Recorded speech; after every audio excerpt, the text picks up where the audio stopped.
What is going on, guys? Welcome back to another video. So in today's video, we are going to get right into all the off-season moves that have happened so far, and I'm going to give you a grade of each and every one of them. Now, the off-season's not over yet. We still got a lot of time. It's the end of July, so the NBA schedule should be released in a couple of weeks, and we'll talk about that. But for now, I want to talk about the off season. So there's been a big off season, and yeah, I'm just gonna grade every single one. If you guys are new to the channel, make sure to subscribe. And if you enjoy this video, please leave a like, because that will really help me out. And let's get right into it. Now, before we get into it, I just want to say rest in peace to Ozzy Osbourne and Hulk Hogan, two very big stars, and both, obviously Ozzy Osbourne, a very famous heavy metal singer, and Hulk Hogan, very famous WWE wrestler. So rest in peace to both of them. But yeah, without further ado, let's get in to the off season. So for the Magic and Grizzlies, so Magic received Desmond Bane. Grizzlies received Kentavious Caldwell-Pope, Cole Anthony, a 2025 first-round pick, which was this year, number 16, 2026 first-round pick, the swap rights from Phoenix or Washington, 2028 first-round pick, 2029 first-round pick swap, and 2030 first-round pick. So lots of picks for Memphis. So because they got a lot of picks out of this, it does help them. But I don't know what the Grizzlies are thinking. It's very confusing between both teams. The Magic they got rid of Kentavious Caldwell-Pope, which was one of their better defenders, but the Magic already have defensive talent, because they already have guys like Paolo Banchero, Franz Wagner, Jonathan Isaac, Goga Batazzi, so really I think this team already has solid defense, but adding scoring, which they've really had a tough time with this season. The Grizzlies could use some defense, and Cole Anthony, and they got all these first-round picks. So I feel like the Grizzlies did they did get rid of one of their best three-point shooter, but Grizzlies add defense to their team, which is something that this team has lacked, and they get a bunch of first-round picks. So for me, I'll give the Magic C+, because they got some scoring on their team. I just feel like they gave up too much for Desmond Bane. And Grizzlies, I'll give them a B+, because I think they did a good job getting the defender that they need. They got Cole Anthony, who's still a talented offensive player, and they got 5 first-round picks, which will help them in the long run. Let's do this next one. So June 17th, the Pacers just got a 2026 first-round pick, and New Orleans got a 2025 first-round pick at number 23, draft rights to Mojave King. I don't really have a an opinion on this. The Pacers were able to get a first round pick for next year. I mean, Pacers could have probably used somebody to get like a first round pick this year because of how limited their offense might be without Tyrese Halliburton. But I'm not even going to grade that one. I'm just going to get right into the next one. This is the big one of the season. So the Rockets got Kevin Durant. Suns get Jalen Green, Dylan Brooks, 2025 first round pick number 10, the 2025 second round pick number 59 via the Thunder, two 2026 second round picks, a 2030 second round pick via Boston, and a 2032 second round pick. So they basically got a middle schooler, the Suns. They're already looking for a middle schooler, apparently, to be on their team in 2032. But you know what? I actually think that the Suns did better, probably. Yeah, like, the Rockets did get Kevin Durant, he's a top 20 player in NBA history.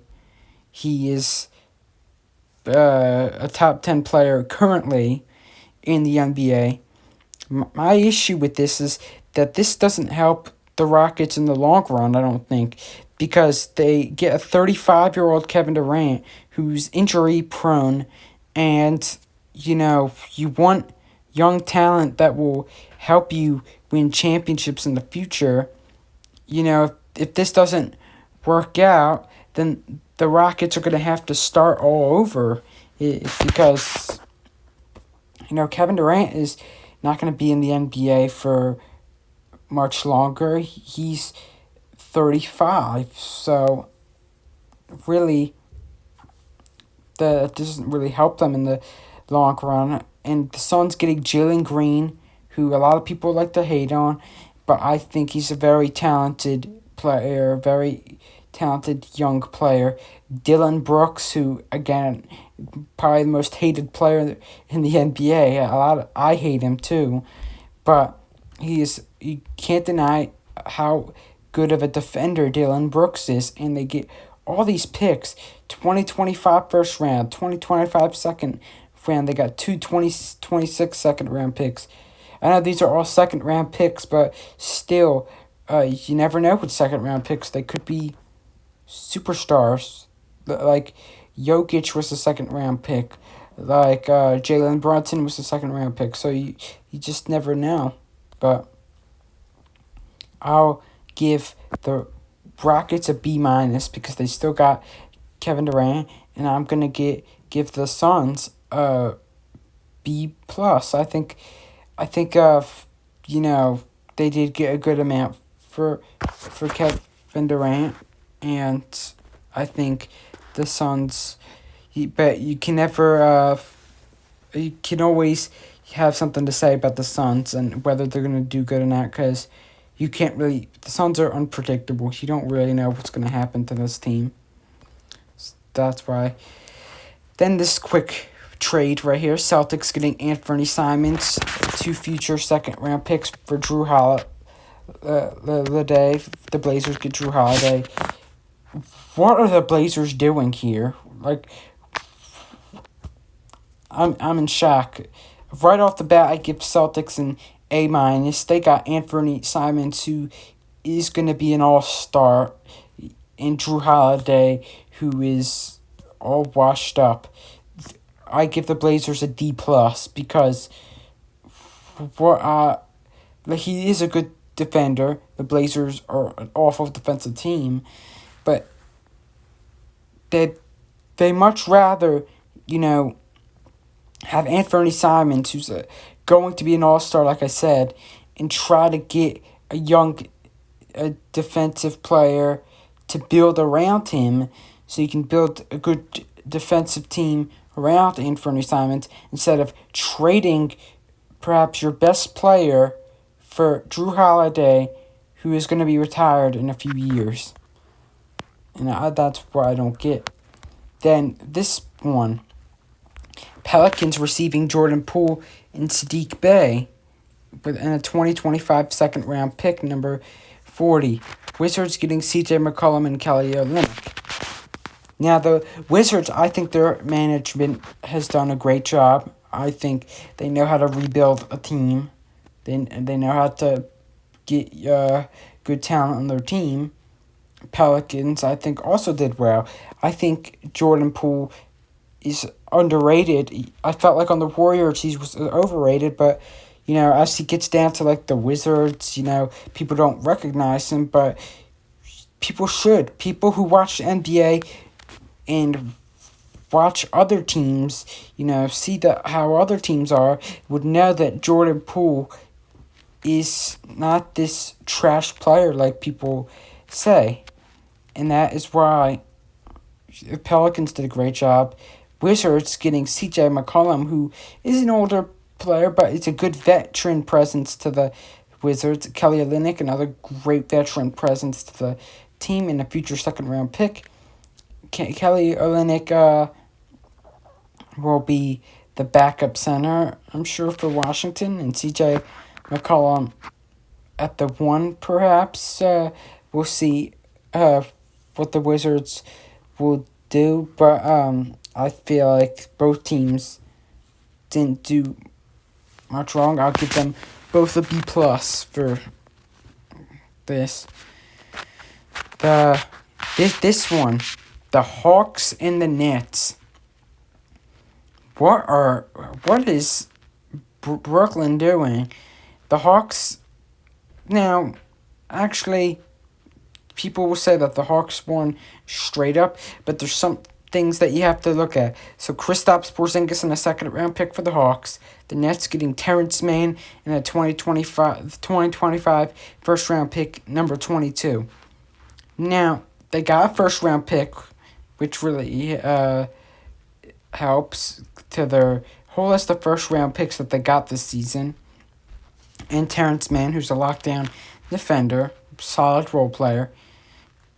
The Hawks got Kristaps Porzingis, who they desperately needed a center. Onyeka Okongwu, I don't think is a real center for this team. I think he is a very bad defender, I believe. Kristaps Porzingis, I'm not saying is a good defender either, but I'm saying in terms of like rim protecting and all that, that Kristaps Porzingis is not gonna get bullied all the time in the paint, and he occasionally will put up like 20-30 point games, and the only thing is injuries. Kristaps Porzingis does get injury prone a lot, but when healthy, this is a great pick for the Hawks. But I believe that the Hawks did win the trade. I think the Hawks do deserve a B+. I think Brooklyn deserves a C+. And yeah, so that's what my opinion on that. And the Celtics getting Georges Niang in this. Let's talk about them. Hawks traded Georges Niang away, who was nothing really much for this team. I think the Celtics did add a good veteran off the bench, good 3-point shooter, so I will give them a B- for that. And now we'll get into this Pacers and Spurs. This was, I'm gonna just so the Pacers got number 38 Cam Jones, and the Spurs get future second round pick. No comment really on this one. Hornets and Suns. Suns got Mark Williams. Hornets got Vasil Micic, Liam McNeely at number 29 in return, and a 2029 first round pick. Now I think the Suns crushed that one. I think they get an A-. Mark Williams is a very underrated player, and I think the Hornets get a C+. Vasil Micic is a good player. They get number 29 pick and a future first round pick. But the Suns, I think, no question, won this one. Grizzlies Blazers, I don't really have a comment on this one. Blazers getting Cedric Coward. That, again, no, not really a comment. This one with the Hawks and Pelicans, I feel like the Hawks did very well getting Asa Newell. I feel like he's going to be a great addition. Derek Queen will also be a great addition to the Pelicans. Plus, the Hawks getting a 2026 first round pick in the return. That I think is a great thing for the Hawks. I think them getting that first round pick for next year and Asa Newell was a great thing. But the Pelicans also did good by getting a center. Wizards and Jazz, I don't really have a comment on this one. The Jazz getting Walter Clayton Jr. is really good, and Wizards getting Will Riley, Jameer Watkins. You can't really go wrong. They both got talent. Thunder and Kings. Again, I don't have much to say about these picks. The Thunder got a first round pick in the future just in case. They're the defending champions, so they don't really need much, but they have one for future just in case. And the Kings get Nick Clifford, so good for them. The Bulls get their cash considerations with Lakers getting number 45 pick. Suns getting a 36. So, like, all this, just some trade stuff. Suns getting Rasheer Fleming in that trade. Suns getting Kobe Bryant, like, stuff like that. But then you have just all stuff that happened in the draft. But we're back to some more trades after the draft, as the Bulls trading Lonzo Ball to the Cavs. So the Cavs getting Lonzo Ball and Bulls getting Isaac Okoro. I think the Bulls crushed it on that one. I think they get an A-. Isaac Okoro is underrated. Cavs get a B-. Lonzo Ball is injury prone, as we all know, and the Bulls. Yeah, Isaac Okoro is a great defender. I think the Bulls are going to have so much defensive talent next year with Isaac Okoro, Ayo Dosunmu, Matis Bucelis, Josh Giddey. They're gonna. Kobe White is a great offensive player. Yeah. So. Yeah, and let's go to this trade. The Thunder getting Kobe Jones and Wizards getting Dylan Jones. The Wizards get a second round pick out of that. Not really a comment on this trade. I don't think anyone knew this trade was even happening. So, but let's go to this one. The Hornets getting Colin Sexton and a 2030 second round pick. Jazz getting Yusuf Nurkic. Yeah, it's about time that the Jazz, they held on to Colin Sexton for way too long. I feel like they were scared to get rid of him, but Yusuf Nurkic, I'm not too sure if that was the right decision for this team. I feel like the Hornets got an A- out of this one. I think they did great by getting Colin Sexton, a lockdown defender. Jazz, I'll give them a C+. I feel like they already got too many bigs, and I just feel like this will be overwhelming now for them. Then we have Nuggets getting Cameron Johnson, Nets getting Michael Porter Jr., and a 2032 first round pick. The Nuggets, I think they did well. I think Michael Porter Jr., you can't rely on him. He's injury prone, and Cam Johnson is better offensively, I think, than Michael Porter Jr. I think the Nuggets get a B+, and the Nets get a B-. So this is where we stop. We'll get into these trades in part 2 of these off-season moves.